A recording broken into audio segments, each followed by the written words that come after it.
Ladies and gentlemen, let me start by asking you this question. Among Rigathi Gachagua, who has the head of a buffalo and a tail of a crocodile, Kalonzo Musyoka, who has the body of a dove and the legs of a horse, and Mudavadi, who has the legs of a mosquito and the body of a dairy cattle, who is likely to be the next president of the Republic of Kenya? The fact of the matter is, the next president will either be Stephen Kalonzo Musyoka, Musalia Mudavadi, or Stephen Kalonzo Musyoka or Gachagua. And if you're joining this channel for the first time, kindly walk with me till the end of this video to analyze the chances that each of these three candidates have to inherit William Samoei Ruto. When we started analyzing this video, we assumed that Raila Amolo Odinga is going to support Stephen Kalonzo Musyoka. And among the three leaders, none of them would give the leadership that Raila Amolo Odinga would have given to this country. None of them would come closer to the kind of leadership that Raila Amolo Odinga could have bestowed this great nation. When you look at Rigathi Gachagua is the Deputy President of the Republic of Kenya. That means he is a heartbeat away from the presidency. And for those of you who follows the politics of this country, you know that Arap Moi was just like Gachagua. He was the Vice President of the Republic of Kenya for many years. And what many people of you did not know is that Moi had burning ambitions to become the President of the Republic of Kenya.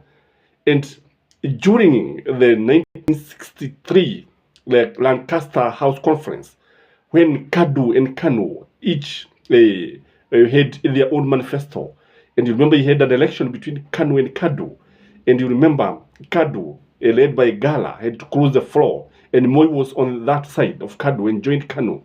Since then, Moi knew that his chances of becoming the President of the Republic of Kenya were better served in Kanu than in Kadu. So, Moi and Gachagua have a lot in common. When you look at Rigathi Gachagua doesn't have the support of the country. That is the truth of the matter. The fact that he's another Kikuyu means that the country is not ready for another Kikuyu president. Again, when you look at Rigathi Gachagua, his support can only come from Mathira. But ukiangalia mali pengine sioni ono na watu wengine unless William Samoei Ruto decides to make him president. And even he tries to make him president, I believe that he's going to face a lot of resistance from the other communities. And I want you to, in this channel, to comment whether you can actually vote for Gachagua as the President of the Republic of Kenya. Gachagua is feared. That is the truth of the matter. Many people regard Gachagua. That is why I've said that he has the body and the head of a buffalo and the tail of a crocodile. A crocodile is the most dangerous animal as far as human beings are concerned. Gachagua is also very divisive. That is the truth of the matter. And you remember his narrative of Kenya being a company whereby there are some communities, there are some people who have preferential shares. So this one put him as a very divisive leader. Again, when you look at him, he looks like a Nyapara during the colonial era. That is the truth of the matter. And in 2032, and Gachagua may be irrelevant. That is the fact of the matter. And Gachagua is always seen as an outsider, a man. When he became president, many people argued about his villagism. And nakumbuka William Samoei Ruto kuna wakati ambapo walisema kwamba, and I thought he was referring to Gachagua. Kuna watu wengine ambao hata vile ambavyo wanakula, you need to be shown how to deal with people, especially when you are in international, with other international dignitaries. For example, when you are with the president or when you are with the king,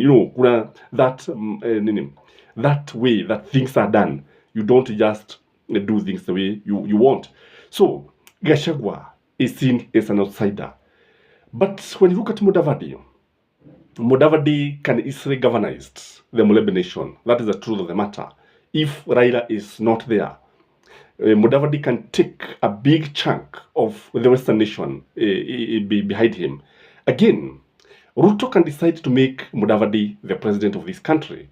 And one thing that I know is that Ruto has a soft spot for Mudavadi, and he prefers Mudavadi to be successor, and not Gachagua.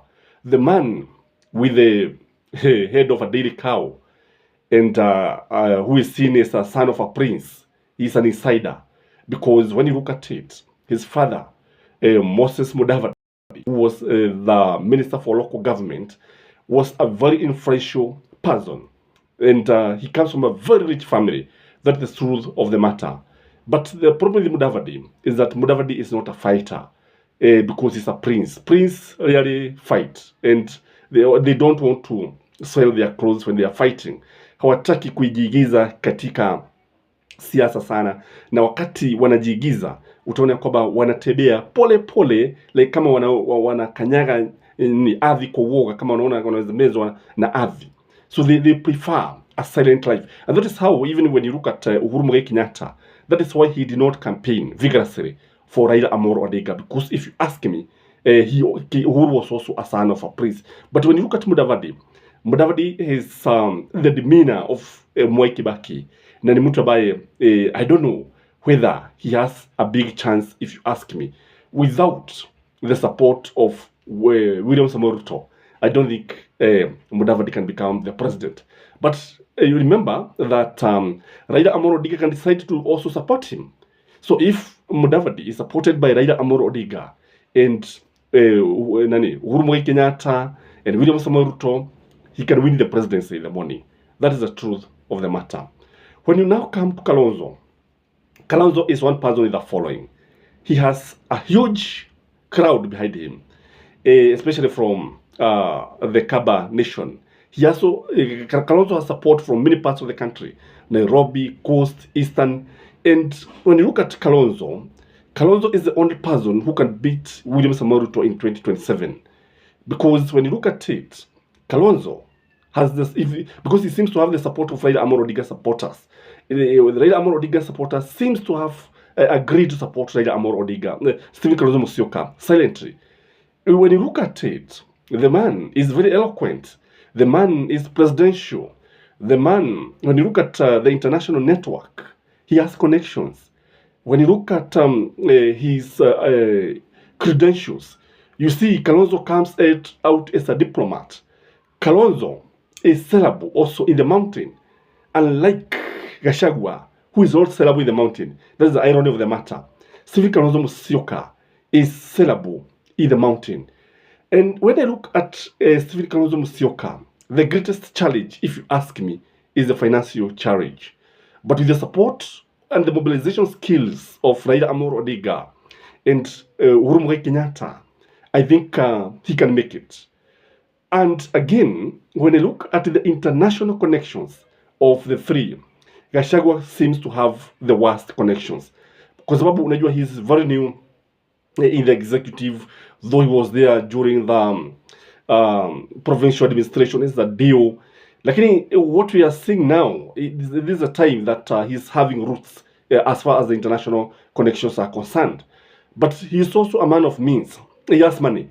And he's among the people who bankrolled William Samoei Ruto to sustain the presidential campaign. Because one thing that I know, for anybody to mount a serious presidential campaign, you need to have a lot of money. That is the truth of the matter. And among the three, when I look at them, Stephen Kalonzo Musyoka can only depend on others and well-wishers and his international connections. But Gachagua, I believe he can be able to roll out a presidential campaign. Same case applies to Mudavadi. But the man with the greatest chance of becoming the president among the three is none other than Stephen Kalonzo Musyoka. Will he make it? I don't know. Let us interact in the comment section. If you're joining this channel for the first time, this is Skyman TV, the tourist man Black Africa. Take that 1 minute and like our video. By the way, one guy side chat to me yesterday and asked me what is my greatest challenge. when I told him my greatest challenge is boarding a matatu, because you see, I don't fit in any matatu, by the way. From the head, kichwa inagonga kule juu, miguu, I don't fit. Hata nikija hapa mbele, that's the greatest challenge that I have. Wakati mwingine inabidi ninue miguu nikanyage hapa juu, but I enjoy it. Again, the other challenge, the man asked me whether I fit in an ordinary bed. That is a story for another day. I'm going to talk about it, and may you have a lovely evening. Till next time. Bye-bye.